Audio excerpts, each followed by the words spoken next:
Hi everyone.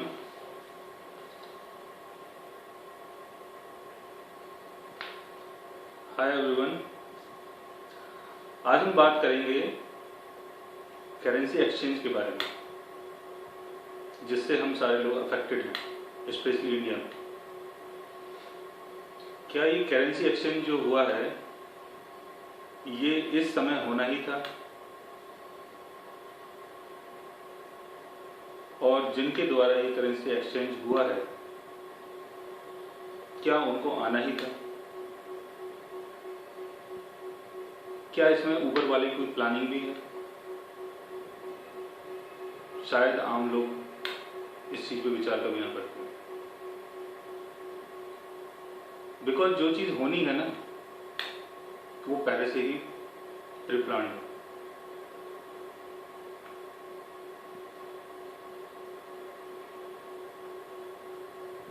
तो जो भी चीज हमारे साथ हो रहा है ये कहीं ना कहीं भगवान ने,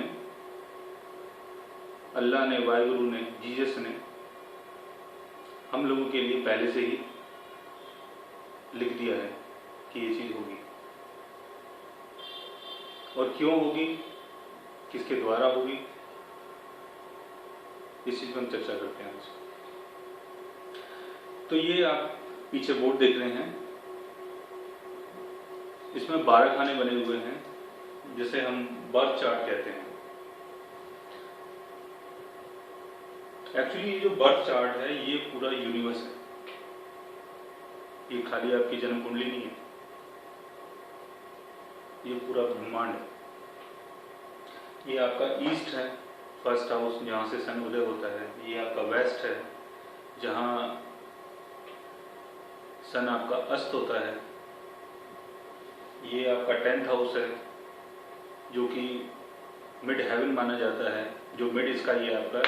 जब सन आफ्टरनून में आपके मिड स्काई में आता है वो ये 10th हाउस है। 4th हाउस है ये, इस टाइम सन अर्थ के नीचे चला जाता है।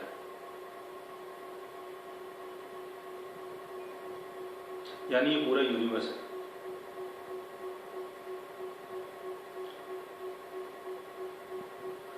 और दूसरा,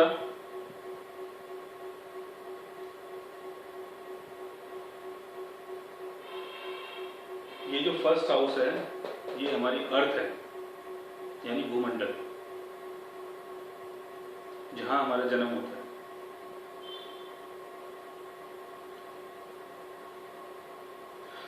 दूसरी हम बात करते हैं, जिस टॉपिक में हम बात कर रहे थे उसका संबंध इससे है स्पेशली, क्योंकि ये 10th हाउस। 10th हाउस का मतलब होगा गवर्नमेंट, अथॉरिटी, पावर, गवर्नमेंट्स के रूल्स जो हमें कंट्रोल करती है, हमारी कंट्री को कंट्रोल करती है, उसका संबंध 10th हाउस से। क्योंकि 10th हाउस में जो राशि उदय होती है काल पुरुष कुंडली के हिसाब से, वो राशि मकर राशि। मकर राशि का संबंध गवर्नमेंट से, अथॉरिटी से, रूल्स एंड रेगुलेशन से। मकर राशि हमारी गवर्नमेंट की पावर को रिप्रेजेंट करती है, यानी ड्यूटी, लॉ एंड ऑर्डर। अब ये अगर 10th हाउस है और ये गवर्नमेंट का हाउस है, तो इससे जो 11th हाउस होगा वो गवर्नमेंट का गेन होगा, यानी टैक्सेस। इससे जो 11th हाउस है वो आपका 8th हाउस आ जाता है। मीन्स अगर यहाँ से आप गिनते हैं 1st, 2nd, 3rd, 4th, 5th, 6th, 7th, 8th, 9th, 10th, 11th, तो 11th हाउस गवर्नमेंट का गेन है। जैसे ये वाला 11th हाउस आपका गेन है, आपसे 11th है, तो वैसे ही ये 8th हाउस जो है ये गवर्नमेंट का गेन है, यानी टैक्सेस। तो जो 8th हाउस है उसकी जो राशि है वो है वृश्चिक, और इसका जो नंबर बनता है वो बनता है 8 नंबर, राइट। 8 नंबर जो है वो वृश्चिक राशि को रिप्रेजेंट करता है। वृश्चिक राशि क्या है? वृश्चिक राशि का संबंध ट्रांसफॉर्मेशन से, यानी बदलाव से। जो भी चेंजेस हैं उसको वृश्चिक राशि कंट्रोल करती है। गवर्नमेंट की जितनी हिडन पॉलिसीज हैं उसको वृश्चिक राशि कंट्रोल करती है। वृश्चिक राशि इसके कंट्रोलर, जिसके लॉर्ड हैं मार्स, जिसके लॉर्ड हैं भगवान हनुमान, और जो प्लेनेट है वो है मंगल यानी मार्स। प्लेनेट मार्स वृश्चिक राशि को रिप्रेजेंट करता है। वृश्चिक राशि की जो एनर्जी है वो प्लेनेट मार्स के थ्रू है, और जिसके लॉर्ड जो हैं वो हैं भगवान हनुमान, और जिसका नंबर है नंबर 8। तो वृश्चिक राशि का संबंध हिडन पॉलिसीज से है। गवर्नमेंट की जितनी भी हिडन पॉलिसीज होती हैं, डेथ एंड रिबर्थ से है, ट्रांसफॉर्मेशन से है। ट्रांसफॉर्मेशन यानी बदलाव, जो भी चीज़ें बदलती हैं, जो भी चीज़ ट्रांसफॉर्म होती है, जीवन मृत्यु, जो चीज़ पहले थी वो वैसी नहीं होगी, कुछ और हो जाएगी। बाढ़, सुनामी, अर्थक्वेक, डेथ, इन सब चीज़ों का संबंध वृश्चिक राशि से। इन सब चीज़ों को वृश्चिक राशि कंट्रोल करती है। जब भी ऐसी चीज़ें होती हैं उसके ऊपर वृश्चिक का कंट्रोल होता है। तो वृश्चिक राशि से संबंधित अगर कोई इंसान हमारी लाइफ में जन्म लेता है तो उसके लगन का नंबर क्या होगा? उसके लगन का नंबर 8 हो जाएगा, नंबर 8। क्योंकि अगर वृश्चिक राशि को हम लगन में अगर लेके आते हैं तो इसका नंबर 8 हो जाएगा। यानी अगर किसी इंसान का जन्म वृश्चिक स्कॉर्पियो एसेंडेंट में होता है तो उस इंसान का कर्म क्या होगा, उसका स्वभाव क्या होगा और उसका जन्म क्यों हुआ है। वृश्चिक राशि में ही जन्म क्यों हुआ है, किसी और राशि में क्यों नहीं हुआ, तो इस पर हम बात करते हैं।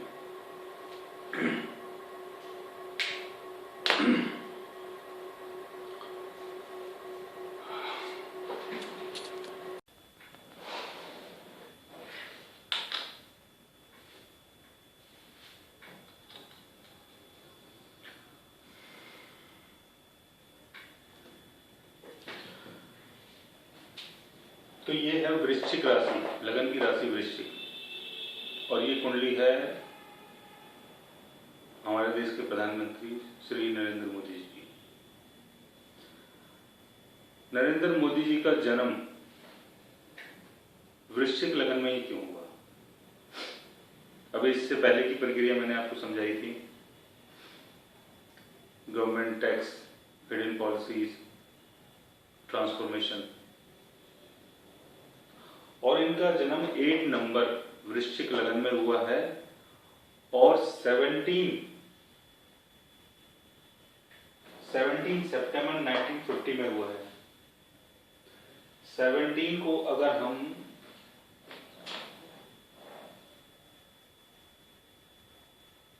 जोड़ते हैं 7 और 8 यानी नंबर 8 बनता है।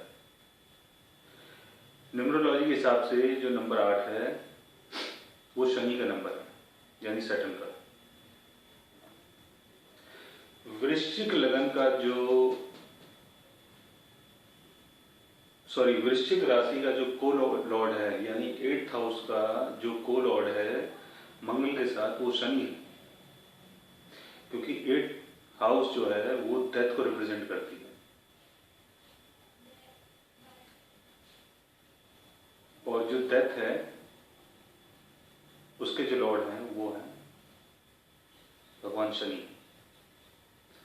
तो वृश्चिक राशि में अगर नरेंद्र मोदी जी का जन्म होता है तो नरेंद्र मोदी जी के अंदर क्या क्या क्वालिटीज होंगी और इनका जन्म वृश्चिक राशि में ही क्यों हुआ। और जितना भी जो अभी तक आप देख रहे हैं, जो पैसे को लेके जितनी भी जो पैसे लेके जो ट्रांसफॉर्मेशन हुई है, कितने लोगों के साथ क्या क्या हुआ, कितने लोग अमीर हुए, कितने लोगों के साथ क्या क्या चीज़ें हुई हैं, क्या क्या चीज़ें ट्रांसफॉर्मेटिव चीज़ें हुई हैं, तो ये होना ही था। नरेंद्र मोदी जी का जन्म ही चीज़ों को ट्रांसफॉर्म करने के लिए हुआ है।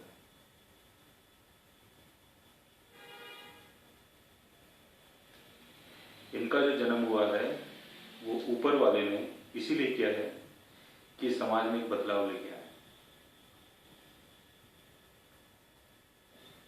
वृश्चिक राशि का जो कॉल आउट है, यानी 8th हाउस का जो कॉल आउट है वो है शनि। इनका जो शनि है वो बैठा है 10th हाउस में, वो भी लियो राशि के ऊपर। लियो रिप्रेजेंट करता है गवर्नमेंट को, अथॉरिटी को, पावर को, थ्रोन को, शासन और प्रशासन को। शनि रिप्रेजेंट करता है कर्म को, ड्यूटी को, लॉ एंड ऑर्डर को। तो कहीं ना कहीं इंसान का जो कर्म हो गया वो शासन के लिए हो गया, वो सरकार के लिए हो गया, वो लॉ एंड ऑर्डर के लिए हो गया, वो अथॉरिटी के लिए हो गया। दूसरा, इनकी कुंडली में जो एसेंडेंट का जो लॉर्ड है वो है मंगल, और मंगल जो है वो लगन में बैठा हुआ है। यानी एसेंडेंट का लॉर्ड अपने ही घर में, अपने ही साइन के ऊपर। लगन का लॉर्ड यानी लग्नेश अगर लगन में ही हो तो इंसान को काफी फेम मिलता है अपनी लाइफ में। ऐसे लोग बहुत फेमस होते हैं, बहुत हार्ड वर्कर होते हैं, जो ठान लेते हैं उसको करके रहते हैं। और वो भी मंगल का संबंध ही फाइटिंग से है। मंगल फाइटिंग को रिप्रेजेंट करता है, एनर्जी को रिप्रेजेंट करता है। ऐसे लोग बहुत ज्यादा एनर्जेटिक होते हैं। दूसरा, वृश्चिक लगन अगर है तो नरेंद्र मोदी जी के अंदर सीक्रेट नॉलेज बहुत होगी, जिस चीज को आम आदमी नहीं पकड़ पाएगा। जितनी भी सीक्रेट नॉलेज होती है, मंत्रों की नॉलेज, मंत्रों की शक्ति, मंत्रों की पावर, योग की शक्ति, योग की पावर, कुंडलिनी शक्ति, इन सब चीजों की इनको बहुत ज्यादा नॉलेज होगी। ये कोई आम इंसान नहीं है। आप ये मत सोच लेना नरेंद्र मोदी कोई आम इंसान है। इनकी कुंडली से पता चलता है कि आम नहीं, बहुत खास है। अगर वृश्चिक लगन में आपका जन्म हुआ है और लग्नेश लगन में ही हो तो वो इंसान आम नहीं, बहुत खास होता है, और उसका जन्म ही समाज को बदलने के लिए हुआ है। भगवान ने इनको जन्म ही समाज को बदलने के लिए दिया। आम इंसान इनका कुछ बिगाड़ नहीं पाएगा। जब यह लग्नेश लगन में है तो आम इंसान क्या बिगाड़ पाएगा आपका? कुछ नहीं बिगाड़ सकता। अब करो जो आपको जो करना है। कर्मण्ये वाधिकारस्ते मां फलेषु कदाचन। ये श्लोक तो आप सबने सुना होगा ना महाभारत में। तो ये श्लोक दोबारा से यहां पर यथार्थ होता है।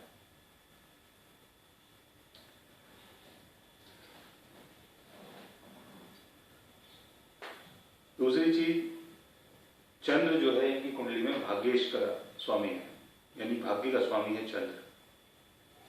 9th हाउस भाग्य का, उसका स्वामी चंद्र, और वो लगन में, और वो भी लग्नेश के साथ। तो इंसान जन्म से ही भाग्यशाली होगा। उसको जो नाम या फेम मिलेगा वो उसके भाग्य के कारण मिलेगा, उसके धार्मिक चीजों के कारण मिलेगा, धार्मिक फल के कारण इंसान का नाम होगा।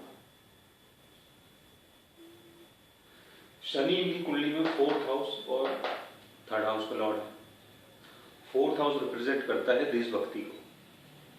4th हाउस का लॉर्ड वो भी शनि अगर 10th हाउस में बैठा हो तो इंसान देशभक्त होता है, और वो भी शनि अगर हो तो 100% देशभक्त होता है। नरेंद्र मोदी का जन्म ही देश के लिए हुआ है। नरेंद्र मोदी को इंडिया का प्राइम मिनिस्टर बनना ही था और ये चीज करनी ही थी जो उन्होंने की है। अब इस कुंडली में हम देखते हैं कि 12th हाउस जो फॉरेन पॉलिसी को रिप्रेजेंट करता है, फॉरेन कनेक्शंस को रिप्रेजेंट करता है, 12th हाउस का जो लॉर्ड है वो है वीनस यानी शुक्र। शुक्र इनके 10th हाउस में बैठा है, यानी फॉरेन जितनी भी पॉलिसीज होती हैं उसके साथ इनका काफी अच्छा रिलेशन रहेगा।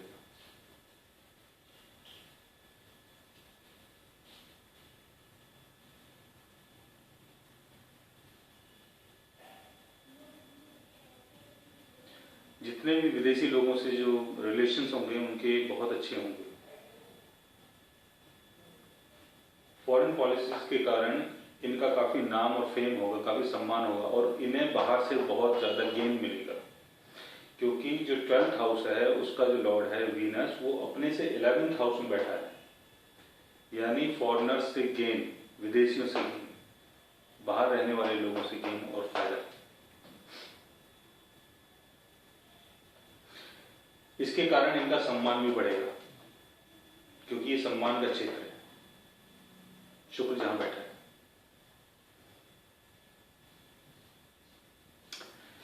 इनका जो 11th हाउस है, 11th हाउस होता है गेन हाउस और हमारा नेटवर्क सर्कल। नरेंद्र मोदी जी का नेटवर्क सर्कल बहुत बड़ा है, वो इसलिए क्योंकि जो 11th हाउस का जो लॉर्ड है वो है मरकरी, और मरकरी अपने ही घर में, यानी उच्च का मरकरी, यानी जो बुध है वो कन्या राशि में अपने ही घर में बैठा है, यानी उच्च का हो गया। तमाम प्रकार के गेन्स इंसान को करवाता है अपनी लाइफ में। जो भी इंसान सोचेगा वो चीज पूरी हो जाएगी, जो भी इनकी विश होगी, जो भी ये करना चाहेंगे वो पूरी हो जाएगी।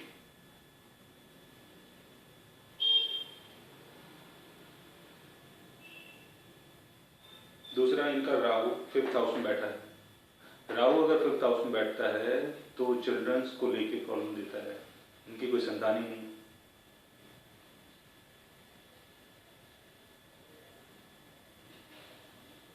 पूर्व जन्म के पाप के कारण, कुछ भी इन्होंने अगर पूर्व जन्म में कुछ गलत किया होगा उसके पाप के कारण राहु यहां पर यहां आके बैठा है, जिसके कारण इनको संतान का सुख नहीं मिला।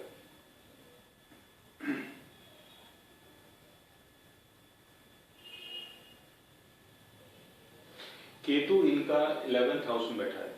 केतु अगर 11th हाउस में इनके बैठा है तो ये कमाने के लिए काम नहीं करते हैं,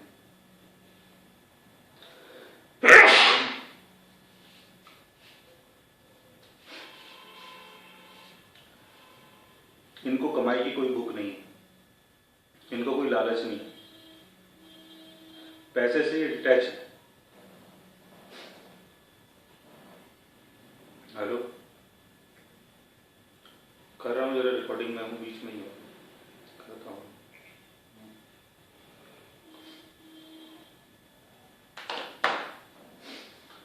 इनको पैसे का कोई लालच नहीं, क्योंकि केतु जहां पर बैठा होता है वहां से इंसान डिटैच हो जाता है। पूर्व जन्म में इन्होंने काफी पैसा कमाया, काफी गेन कमाया, जो इन्होंने चाहा वो चीज हुई। इन्होंने अपने नेटवर्क सर्कल से काफी पैसा गेन किया, लेकिन इस जन्म में इनका जो इंटरेस्ट है वो मॉनेटरी गेन की तरफ नहीं है। इनका जो इंटरेस्ट है जहां पर राहु बैठा है वहां पर है, यानी पॉलिटिक्स में। 5th हाउस पॉलिटिक्स को रिप्रेजेंट करता है। और जो इनका कर्म है, जो निस्वार्थ करते हैं, जिसमें एक पैसे की भी हेरा फेरी नहीं हो सकती, वो है गवर्नमेंट, जहां शनि बैठा है। शनि हमारा कर्म है। ये इनकी मजबूरी है कि गवर्नमेंट के लिए काम करें। इनकी परिस्थिति ऐसी बन चुकी है कि इनको गवर्नमेंट के लिए काम करना ही पड़ेगा। शनि जहां बैठता है, जहां देखता है, वहां से हमारी मजबूरी जुड़ जाती है। इनकी मजबूरी गवर्नमेंट के लिए है, इनकी मजबूरी फॉरेन पॉलिसीज के लिए है, इनकी मजबूरी होमलैंड के लोगों के लिए है, कंट्री के लोगों के लिए है, और इनकी मजबूरी 7th हाउस के लोगों के लिए है, जहाँ शनि देखता है। 7th हाउस क्या हो गया? अपोजिट वर्ल्ड यानी दुनिया। तो नरेंद्र मोदी ऐसे प्रधानमंत्री हैं जो शायद हमारे हिंदुस्तान को दोबारा ना मिले, क्योंकि दोस्तों कहीं ना कहीं इनका जन्म ना ट्रांसफॉर्मेशन के लिए हुआ है, बदलाव के लिए हुआ है। हम सबको इनकी हेल्प करनी चाहिए, हम सबको इनकी बातों में चलना चाहिए, क्योंकि इनके अंदर कोई निस्वार्थ नहीं है, वो इनकी कुंडली बोलती है। और मैं कोई नरेंद्र मोदी का फॉलोवर्स नहीं हूँ, नरेंद्र मोदी जी मुझे कोई पैसे वैसे नहीं दिया मुझे कि मैं आपको यूट्यूब चैनल पे ये सारी चीज़ें बताऊँ। बीजेपी, कांग्रेस या किसी पार्टी से मेरा कोई लेना देना नहीं है। मैं एस्ट्रो रिसर्चर हूँ और मैंने अपनी बात आपके सामने रखी कि किसी इंसान का वृश्चिक लग्न में जन्म क्यों होता है और उसकी जो ग्रह दशा है, उसके जो प्लैनेट्स हैं वो क्या बोलते हैं। अगर आपको मेरी बात में कोई झूठ लगता है तो आप पहले एस्ट्रोलॉजी को पढ़िए, जानिए, समझिए, उसके बाद जो मैंने कहा है वो आपको समझ में आएगा। तो आज के लिए बस इतना ही। आगे हम किसी और सेलिब्रिटी को लेकर बात करेंगे और उनकी लाइफ के बारे में आपके साथ डिस्कस करेंगे। And thanks for watching.